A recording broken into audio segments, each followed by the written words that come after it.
మిత్రులారా నమస్తే, నేను మీ ప్రసాదమూర్తి. ఒక స్టోరీ నెట్లో వైరల్ అయిందండి. చాలా ఇంట్రెస్టింగ్ స్టోరీ. అది మీకు కూడా పరిచయం చేస్తే ముఖ్యంగా ఆడపిల్లలకి చాలా ప్రేరణగా, ఇన్స్పిరేషనల్గా ఉండేటటువంటి చిన్న స్టోరీ.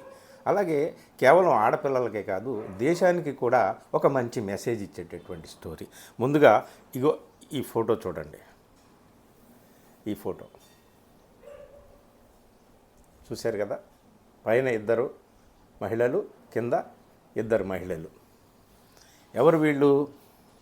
ఒకరు 1848లో ఫోటో, మరో ఇద్దరు 2025లో ఫోటో. ఇది ఇప్పుడు వైరల్ అయినటువంటి ఫోటో అన్నమాట. ఏమిటి ఈ పైన ఉన్నటువంటి ఈ ఇద్దరు ఎవరు?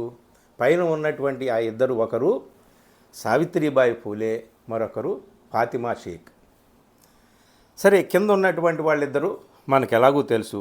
రోజు మనకి ఇండో పాక్ ఈ సైనిక సంఘర్షణ ఏదైతే జరుగుతుందో దానికి సంబంధించినటువంటి అప్డేట్స్ ఇస్తున్నారు. ఒకరు సోఫియా ఖురేషి, కల్నల్ సోఫియా ఖురేషి, మరొకరు వింగ్ కమాండర్ వ్యోమికా సింగ్. వీళ్ళిద్దరు, ఈ కింద ఉన్నటువంటి వీళ్ళిద్దరు. సో పైన ఉన్న ఇద్దరికి వీళ్ళిద్దరికి ఏమిటి సంబంధం అనేటటువంటిది కదా ఆసక్తికరమైనటువంటి విషయము. ఏమిటయా అంటే, సావిత్రిబాయి పూలే అలాగే ఫాతిమా షేక్ ఇద్దరూ కలిసి 1848లో ఆడపిల్లలు చదువుకోవాలని మొట్టమొదటిగా స్కూలు పెట్టి నడిపారండి. ఆ తర్వాత చాలా స్కూళ్ళు వాళ్ళు పెట్టారు బ్రిటిష్ వాళ్ళ సహకారంతో. ఆ రోజుల్లో కేవలం కొన్ని కులాలకు సంబంధించినటువంటి ఆడపిల్లలే కాదు, అన్ని కులాలకు సంబంధించినటువంటి హిందూ మతంలో కింది స్థాయి నుంచి పై స్థాయి దాకా ఉన్నటువంటి అన్ని కులాల ఆడపిల్లలు కూడా చదువుకోవడానికి వీల్లేదు, మతం నిషేధించింది. అలాగే ఇస్లాం మతంలో కూడా ఆడపిల్లలు బయటికి వెళ్ళి చదువుకుంటారా, వీళ్ళు పరదాలో ఉండాలని చెప్పేవాళ్ళు. సో అందుకని ఆ మతం ఈ మతం అని కాదు, ఆడపిల్లలు చదువుకుంటేనే ఏ దేశానికైనా అభివృద్ధి అనేటటువంటిది పంతం పట్టి మహాత్మా జ్యోతిబా పూలే తన భార్య సావిత్రిబాయి పూలేకి చదువు చెప్తాడు. అలాగే ఫాతిమా షేక్ ఆమె అన్న ఆమెకి చదువు నేర్పుతాడు.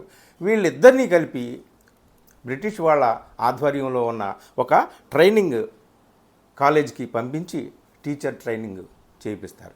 అయితే వీళ్ళకి బేసిక్ క్వాలిఫికేషన్ లేదు, మినిమం 10th ఏదో ఉండాలి టీచర్ ట్రైనింగ్ ఇవ్వాలంటే. అప్పుడు ఆవిడ బ్రిటిష్ అధికారిని ఒప్పుకోదు. ఎలా ఇస్తాము వీళ్ళకి మేము ట్రైనింగు, మినిమం బేసిక్ సర్టిఫికెట్ ఉండాలి కదా, వీళ్ళకి ఏ క్వాలిఫికేషన్ లేదు అని అంటే, అప్పుడు వీళ్ళిద్దరూ కూడా ఈ సావిత్రిబాయి పూలే, మహాత్మా జ్యోతిబా పూలే సతీమణి సావిత్రిబాయి పూలే, అలాగే ఆయన ఫ్రెండ్ సోదరి ఫాతిమా షేక్ ఇద్దరూ కూడా ఇంగ్లీష్లో మాట్లాడతారు ఆ బ్రిటిష్ లేడీ ఆఫీసర్తో. సో ఆవిడ అవాక్కయ్యి, ఓహో వీళ్ళకి ఇంత నాలెడ్జ్ ఉంది, సర్టిఫికెట్ లేకపోతే ఏమిటి అని చెప్పేసి వాళ్ళకి టీచర్ ట్రైనింగ్ ఇస్తే వాళ్ళు వచ్చి మొట్టమొదటిగా అసలు ఎన్నో బాధలు పడ్డారు. మీరు ఆడపిల్లల్ని బయటకు తీసుకొస్తారా, స్కూళ్ళు పెడతారా, అది ఇది అని చెప్పి వాళ్ళు వీధుల్లో నడుస్తుంటే రోజు పేడ వేసి బురద జల్లి వాళ్ళ మీద దాడులు చేసి చంపడానికి కూడా ప్రయత్నాలు చేసినా, ఎంత చేసినా సరే ఆడపిల్లలు ఖచ్చితంగా చదివి తీరాలి, చదువుకోవాలని వాళ్ళు ఆనాడు గట్టిగా నిలబడితే, బ్రిటిష్ ప్రభుత్వం కూడా వాళ్ళకి అండగా నిలబడితే, ఇదిగోనండి వాళ్ళు చేసినటువంటి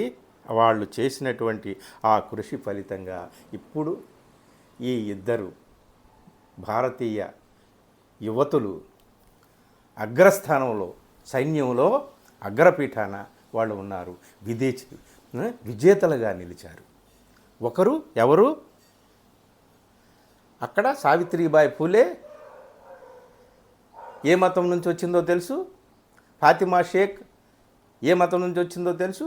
ఇక్కడ ఈమె ఖురేషి, కల్నల్ ఖురేషి, ఈమె ఎవరో మనకు తెలుసు. అలాగే ఈమె వ్యోమికా సింగ్, ఈమె ఎవరో తెలుసు. సో ఆనాటి ఆ జంట కృషి ఫలితం ఈనాడు ఇంత విజేతలుగా నిలిచారు.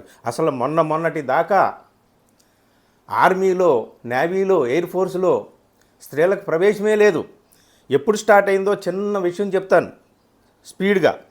1888లో ఉమెన్ వీళ్ళు నర్సెస్గా ఇండియన్ మిలిటరీ నర్సింగ్ సర్వీసెస్లో అప్పుడు చిన్న ఎంట్రీ వాళ్ళకి దొరికింది. తర్వాత 1942లో ఉమెన్స్ ఆక్సిలరీ కార్ప్స్ అనేది ఏర్పాటు చేశారంట. ఎక్కడ? రాణి ఝాన్సీ రెజిమెంట్లో.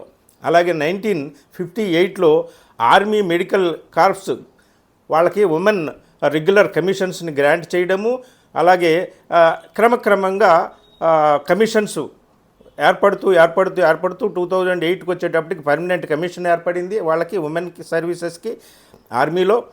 అలాగే 2015లో ఫస్ట్ టైము 2015లో ఫస్ట్ టైము ఫైటర్ పైలట్స్గా వాళ్ళకి ఎయిర్ ఫోర్స్లో ఎంట్రీ లభించింది. 2020లో వాళ్ళకి పర్మనెంట్ కమిషన్స్ ఉండాలి అని చెప్పేసి నాన్ కంబాట్ స్ట్రీమ్స్లో అని సుప్రీంకోర్టు కూడా గ్రాంట్ చేసింది. 21లో ఫైటర్ పైలట్స్గా కూడా వీళ్ళని, మామూలు ఆర్డినరీ పైలట్స్ వేరు, ఫైటర్ పైలట్స్గా కూడా ఉమెన్ని తీసుకున్నారు. NDA opens to women, national defence academy ఉమెన్కి తలుపులు తెరిచింది. అప్పుడు 2023లో నాన్ కంబాట్ ఆర్మీ రోల్స్లోనూ అలాగే ఎయిర్ ఫోర్స్, నేవీలోనూ కూడా మహిళలు ప్రవేశించడం ప్రారంభమైంది. ఇప్పుడు పరిస్థితి ఏమిటయ్యా అంటే ఆర్మీలో 7,000 పైచిలుకు మహిళలు ఉన్నారు. అలాగే ఎయిర్ ఫోర్స్లో 1,636 మంది యువతులు ఉన్నారు. అలాగే నేవీలో 748 మంది అమ్మాయిలు ఉన్నారు. చూసారా, ఆనాడు సావిత్రిబాయి ఫూలే, ఫాతిమా షేక్ కృషి ఫలితంగా ఈనాడు మన అమ్మాయిలు శిఖరాయమానమైనటువంటి విజయ పథాల వైపు దూసుకుపోతున్నారు. అద్భుతమైనటువంటి విజయాలు చేస్తున్నారు. ఇది ఈ చిన్న స్టోరీ మీకు పరిచయం చేసుకున్నాను. ఇది కేవలం ఆడపిల్లలకే ఇన్స్పిరేషన్ కాదు, రెండు సముదాయాల మధ్య ఆనాటి నుంచి ఈనాటి వరకు కూడా మనకు ఒక సామరస్యపూర్వకమైనటువంటి, శాంతియుతమైనటువంటి సత్సంబంధాలు ఉన్నాయి. సహజీవన సౌందర్యం మన భారతీయతలో అంతర్గతమైనటువంటి, అంతర్భాగమైనటువంటి విషయము. ఆ విషయం కూడా ఈ కథ మనకు తెలియజేస్తుంది. అందుకనే ఇంత ఇన్స్పిరేషనల్ స్టోరీ మీకు పరిచయం చేద్దామని ఈ చిన్న వీడియో. Thank you.